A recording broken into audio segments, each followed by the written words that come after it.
Scandal Squad, welcome back to the channel, Celebrity Scandalous. Now this is breaking news. You know, there's been a debate online whether or not that book that was published about Kim Porter that was supposed to be part of her memoirs was actually real or not. I was always under the assumption that even if she didn't pin it herself, that it was someone close to her camp. We'll take a look at this video clip and then we'll talk about it.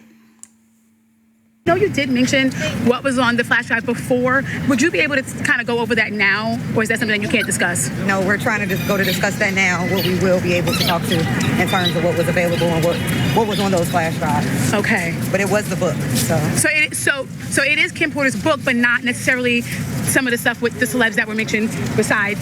It's hers. Nobody touched it. Oh, so it is her official book. Yes. Nobody. And no one touched Nobody it? altered it, nothing. So it's not the copy that the gentleman said that he was selling before? No. No. it's two different copies. That one was edited, and we have the original copy. So you're saying that the other copy was an actual real copy, even though the family said it wasn't? It was a derivative work. Only the family say that.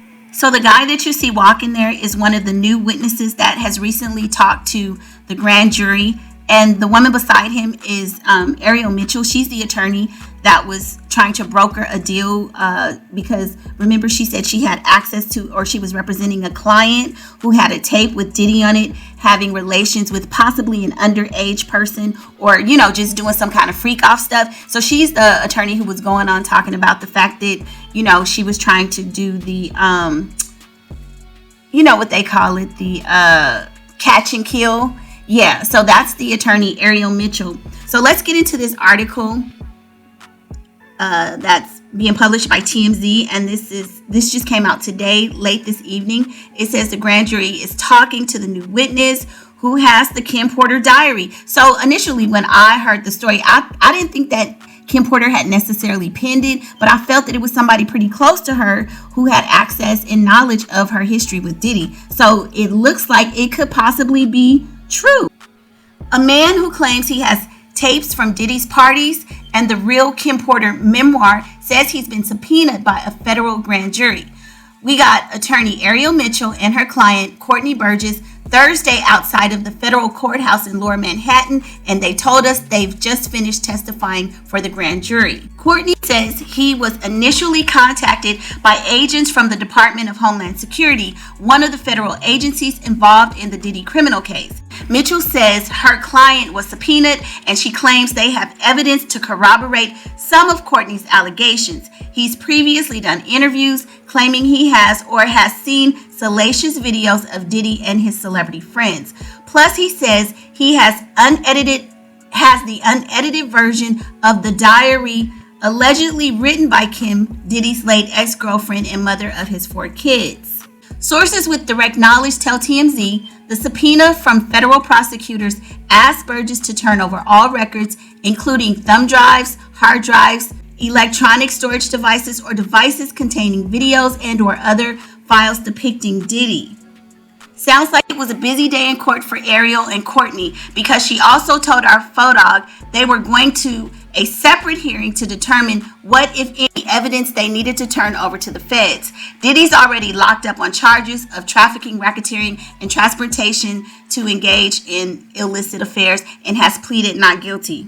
There was a purported Kim Porter memoir on Amazon earlier this year, but it was pulled after her kids denounced it and cast doubt on its authenticity, and Courtney claims he has the real deal in his possession. Ariel tells us they are going to work with Amazon to get this book published themselves, though they don't have a timeline. Stay tuned. So basically, that gentleman, that guy, Courtney Burgess, he's been doing interviews lately. Now, remember, the first book that was published was by, well, so here's the tricky part. I believe both books were published, and I'm not sure at what time, because Courtney, I believe, has a version as well. And I believe his book was published before Chris, what's his name? This guy, Chris Todd, his book came out, but his book got more traction and it had Kim's face on it, so it just went viral, right? And his book was published maybe a few months ago. But I believe Courtney had the first book, and I'm not sure if his version was edited,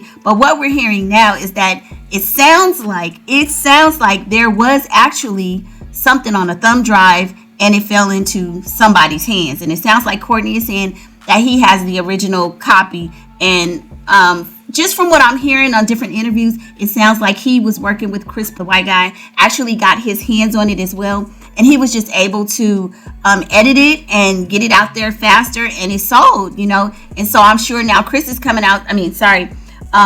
Courtney is coming out saying, well, hey, wait a minute. I had the original.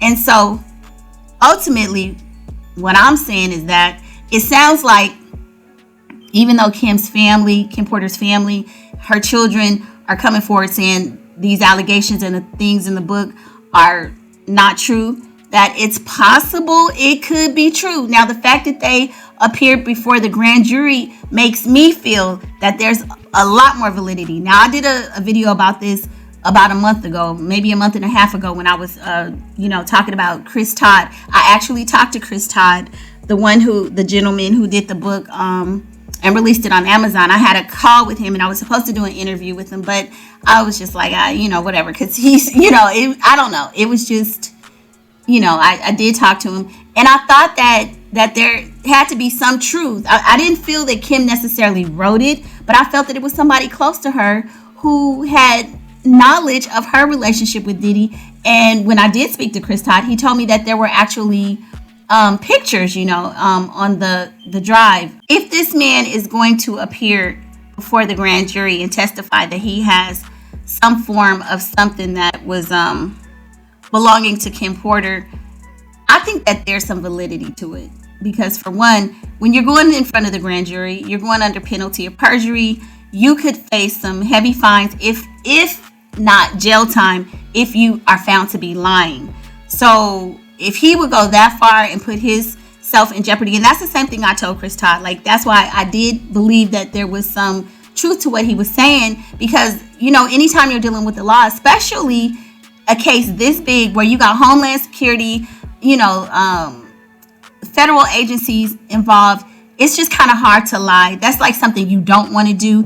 And they're going to be able to use forensic tools just to see if they can even map this thumb drive back to Kim Porter. They have so many different tools that they can use. They can see if the files were overwritten. They can look at the authenticity and really figure this stuff out. So I would think that anybody getting involved at this level should really be telling as much truth as possible. Like, for example, if you were the person going in front of the feds because you did something illegal, you might want to lie, which you shouldn't, but I'm just saying you would have a reason. But for a person to just put themselves in the middle of this mess and say that they have some evidence for no reason other than for clout or something like that would be crazy. Because, like I said on my prior video, anybody purporting that they have any evidence related to this case can potentially be called as a witness. And here we go.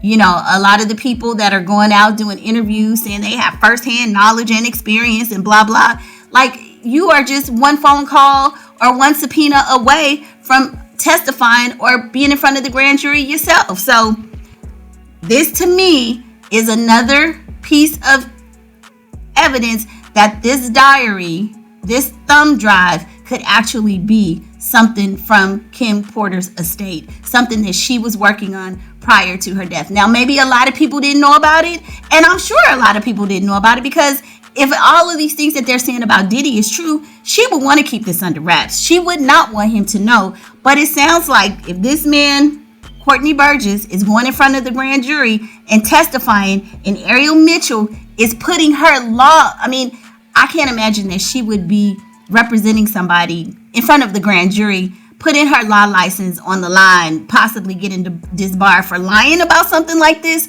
I just don't buy it. So in my opinion, some of the things that we've heard about Kim Porter's diary are probably true. Now, from what I'm understanding, Courtney Burgess has the original diary or parts of it. He has the unedited version, and it sounds like Chris Todd has the edited version, but it sounds like it's a version of the truth. So a lot of the things that were said are true. I actually have the book. I've read some of it. It was talked about so frequently on the internet that I didn't even, read the book. I think it's like, I forget how many chapters. It's a short read, like 60 pages.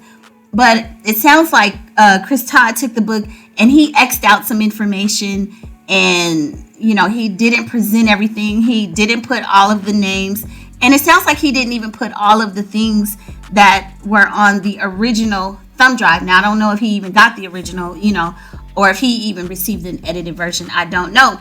But y'all, let's stay tuned, because now this story is heating up. Everybody talked about this Kim Porter diary. A lot of people didn't believe that it was real. People were thinking, oh, this is fake, it's fake. But let me tell you, if you have worked in law, and I have been a legal secretary, if you are going before the grand jury under penalty of perjury, that you got some documents or some evidence, you are a damn fool if you lying. He would be a damn fool, him and his attorney. So I'm believing that there's some truth to this. But y'all jump in the comments, let me know your thoughts, and I will see you on the next video. Bye.